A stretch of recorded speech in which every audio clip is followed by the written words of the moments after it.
Welcome back to Bella Soul Farm. This is a really hard one.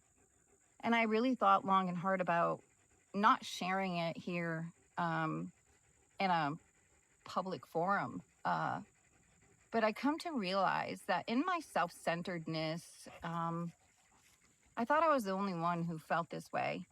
And I'm starting to realize that I need to share this because someone needs to hear it. Someone needs to know that you're not alone and it's not you. The experiences of our life shape who we are, and the things we bury stay buried in our emotional self. And we need to address them in order to become whole and the best version of ourselves. Yesterday, I had a really powerful session with my therapist about intimacy.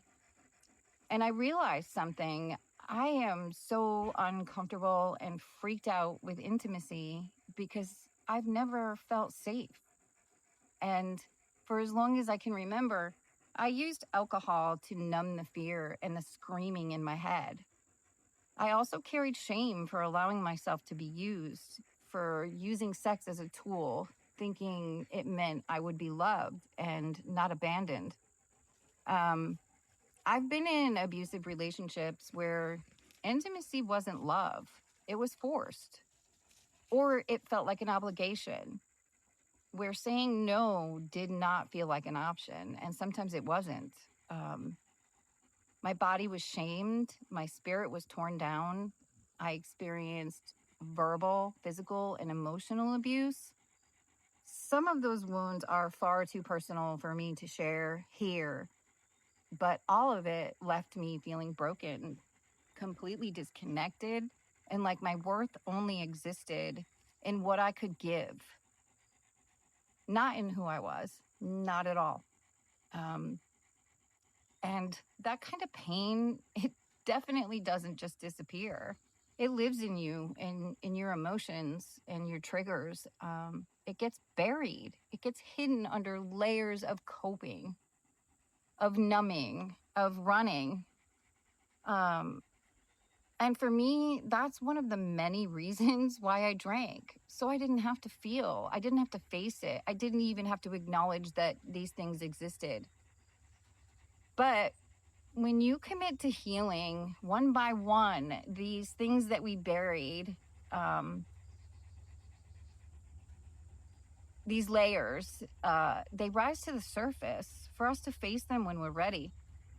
Each shadow that I ran from, it now demands to be faced, healed, and released. And the only way out is through. You know, my first inclination when this came up yesterday was to tuck it back away and run. I don't want to face it. And I just cried and cried.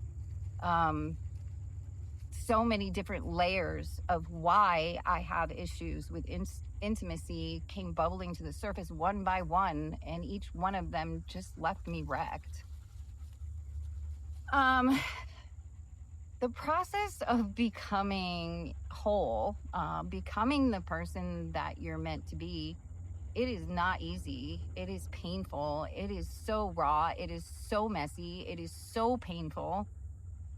But honestly, it is where freedom lives. The freedom to remember who we are.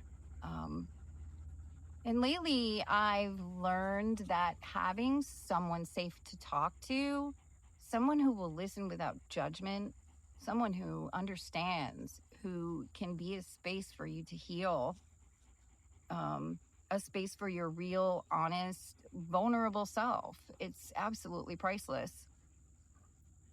Whether it's a therapist, a trusted friend, a mentor, or a partner, don't do this alone. You don't have to. Healing intimacy wounds is part of the journey back to yourself.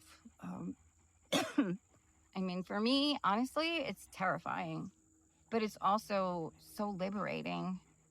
And little by little, as I face these shadows, I'm finding my way back to safety in my body, in my spirit, and in who I am.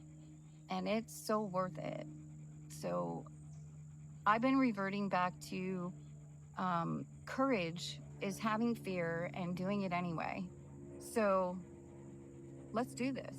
And please don't feel like you're the only one, because you're not. And you found this video for a reason. So thank you for listening.